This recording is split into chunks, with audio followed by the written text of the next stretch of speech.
தெனாலி ராமனும் மன்னனின் கனவும். Welcome Raghunathan Srinivasan to my channel.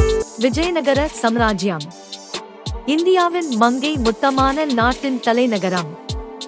இங்கு ஆட்சி செய்தவர் செல்வமும் அறிவும் வீரமும் ஒன்றாக கலந்த மன்னன் கிருஷ்ணதேவராயர்.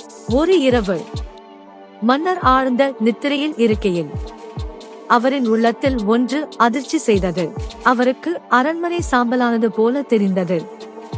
அந்த சாம்பலுக்குள் சிவந்த கண்களுடன் ஒரு வியத்தகு உருவம்.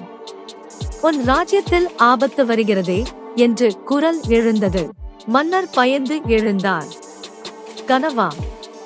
காட்சி உண்மையா? மனம் பதறிப்போனது. அடுத்த நாள் காலை அரசவையில் எல்லா சிந்தனையாளர்களையும் மன்னர் அழைத்தார். இந்த கனவின் அர்த்தம் என்ன என்று கேள்வி கேட்டார். ஜோதிடர்கள் பலரும் பல கணிப்புகள் சொன்னார்கள். ஒவ்வொருவரும் அச்சம்தான் அதிகம் என சொன்னார்கள். போரின் அறிகுறி, பஞ்சத்தின் நிழல், மன்னரின் ஆயுள் ஆபத்தில். ஓர் வார்த்தையும் மன்னரின் மனதை சமாதானப்படுத்தவில்லை. மன்னர் மனமுடைய பறவையை போல சோர்ந்தார். அவற்றை கவனித்தார். அரசவையின் நகைச்சுவை நாயகன் தெனாலி ராமன். ராமன் சிரித்தபடி வந்தான். ராமன் சொன்னான், சாம்பல் பழைய பயங்களை இருக்கிறது. அந்த உருவம் மாற்றத்தின் தேவதையும். ஆனால் ராமனின் அறிவு வார்த்தையிலேயே அல்ல, செயலில் கூட.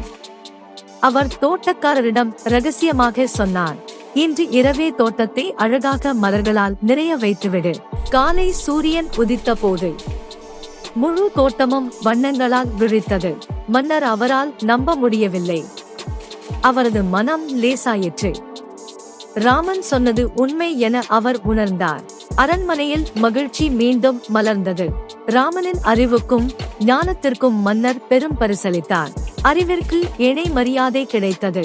மற்ற ஜோதிடர்கள் எல்லாம் வெட்கப்பட்டார்கள். பயம் காட்டுவது எளிது, பகுத்தறிவு கொடுப்பதே கடினம்.